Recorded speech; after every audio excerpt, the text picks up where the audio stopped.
इसमें कोई दो राय नहीं कि आरजेडी को अगर बिहार में मुसलमानों की राजनीति करनी है तो वो मोहम्मद शहाबुद्दीन को भाई साहब साइड करके राजनीति कर सके, क्योंकि सबको पता है कि मरहूम मोहम्मद शहाबुद्दीन क्या कुछ मायने रखते थे बिहार के मुसलमानों के लिए। और अगर आरजेडी उनको पोस्टर से हटाएगी तो आरजेडी कभी वापस कुर्सी पे नहीं आ पाएगी, तेजस्वी यादव मुख्यमंत्री नहीं बन पाएंगे, क्योंकि मुसलमान एक बहुत बड़े फैक्टर बन जाएंगे।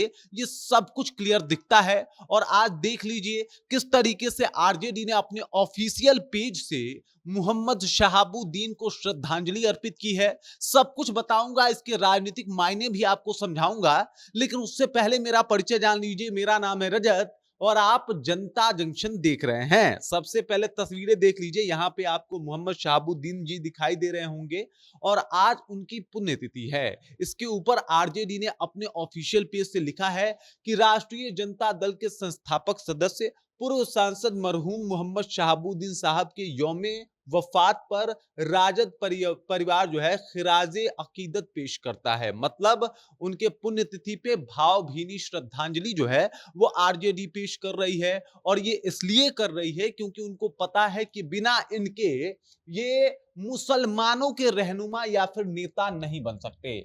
मतलब मुसलमान उनको तभी सपोर्ट करेंगे जब मुसलमानों को लगेगा कि आरजेडी में आज भी मोहम्मद शहाबुद्दीन का वही इज्जत और वही रुतबा जो है वो कायम है, भले मोहम्मद शहाबुद्दीन हैं या नहीं हैं।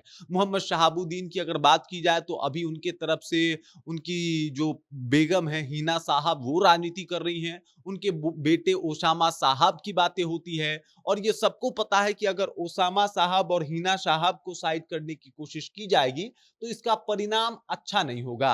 आपको याद होगा कि पिछले कुछ दिनों से हिना साहब ओसामा साहब से आरजेडी परिवार के रिश्ते जो है वो ज्यादा अच्छा नहीं चल रहे थे।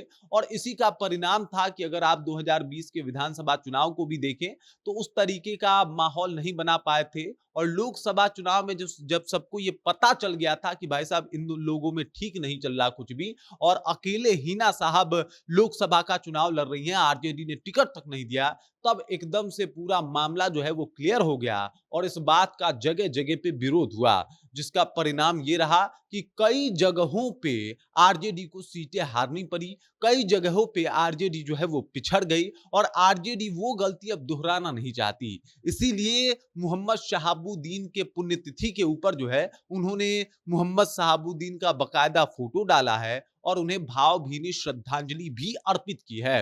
अब इधर की राजनीति भी देख लेते हैं। आपको बता दें कि ओसामा साहब के लिए जो है वो रघुनाथपुर पहले से ही अनाउंस कर दिया जा चुका है हिना साहब के द्वारा। और उन्होंने कहा है कि ओसामा साहब के बारे में मैंने सोचा है कि वो इस बार राजनीति में एंट्री करें और आरजेडी उनको टिकट दे रघुनाथपुर से। रघुनाथपुर से अगर वो टिकट देते हैं तो मुसलमानों के रहनुमा और मुसलमानों के नेता बने रहेंगे आरजेडी वाले तेजस्वी यादव। लेकिन अगर ऐसा नहीं होता है तो एक बार फिर से वही परिणाम होगा जो लोकसभा चुनाव में हुआ था। अब यहाँ पे आप देख लीजिए आरजेडी और लालू प्रसाद यादव और मोहम्मद शहाबुद्दीन का रिश्ता जो है वो किसी से छुपा हुआ नहीं है। सबको पता है कि मोहम्मद शहाबुद्दीन जो थे वो लालू प्रसाद यादव के लिए क्या थे, चाहे पार्टी के लिए फंड इकट्ठा करना हो या फिर पार्टी के लोगों को एकत्रित करना हो, इस सब में मोहम्मद शहाबुद्दीन का अहम योगदान होता था और साथ होता था। इसी वजह से मोहम्मद शहाबुद्दीन के जो फैमिली वाले लोग हैं ये चाहते हैं कि भाई साहब हर एक वक्त पे जब मोहम्मद शहाबुद्दीन उनके साथ रहे हैं तो अब आखिरकार जब शहाबुद्दीन नहीं है तो उनके परिवार की भी पूछ होनी चाहिए और उनको ये बात पता होना चाहिए कि भाई साहब शहाबुद्दीन ने आरजेडी के लिए क्या किया है। अगर आरजेडी के संस्थापक लालू प्रसाद यादव हैं और तेजस्वी यादव मुख्यमंत्री की दावेदारी पेश कर सकते हैं उनके बेटे होने के नाते, तो भाई साहब अगर संस्थापक सदस्य जो मोहम्मद शहाबुद्दीन हैं उनके बेटे ओसामा साहब क्यों चुनाव नहीं लड़ सकते।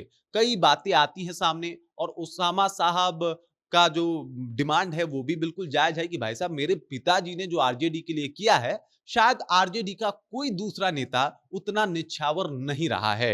एकमात्र ऐसे मोहम्मद शहाबुद्दीन नेता थे जो जेल से बाहर आते ही ये बात कह दिए थे। उस वक्त नीतीश कुमार की सरकार थी और उन्होंने कह दिया था कि भाई साहब, हम अपना नेता तो अभी भी लालू प्रसाद यादव को ही मानते हैं, लालू प्रसाद यादव को ही हम मुख्यमंत्री मानते हैं। सीएम तो ये तो बस मौके के सीएम हैं। और उसके बाद उनको जेल में डाल दिया गया था। उन्होंने इस बात से समझौता नहीं किया था कि भाई हम जेल चले जाएंगे लेकिन नीतीश कुमार को मुख्यमंत्री नहीं मानेंगे, हम जब मानेंगे तो लालू प्रसाद यादव को ही मानेंगे। और इतना बड़ा त्याग करने के बाद भी अगर आरजेडी दरकिनार करेगी तो 17% आबादी का नाराज होना बिल्कुल जायज है। और ये 17% का इंपैक्ट जो है वो कहीं ना कहीं आरजेडी और तेजस्वी यादव समझ गए हैं। और उनको पता है कि अगर इस बार चुनाव जीतना है और मुसलमानों को साथ रखना है तो इस बंदे को यानी मोहम्मद शहाबुद्दीन को और इनके परिवार को आप भूल नहीं सकते। बाकी इस खबर, इस जानकारी को लेके और जिस तरीके से आरजेडी एक बार फिर से मोहम्मद शहाबुद्दीन के साथ आती हुई खड़ी दिख रही है, उनका पोस्टर शेयर किया जा रहा है, इन सब बातों को लेके आप क्या सोचते हैं? आपके जहन में क्या कुछ चल रहा है? कृपया कमेंट कीजिए और अपना विचार हम तक पहुंचा दीजिए। बाकी आप देख रहे हैं जनता जंक्शन और मेरा नाम रजत है।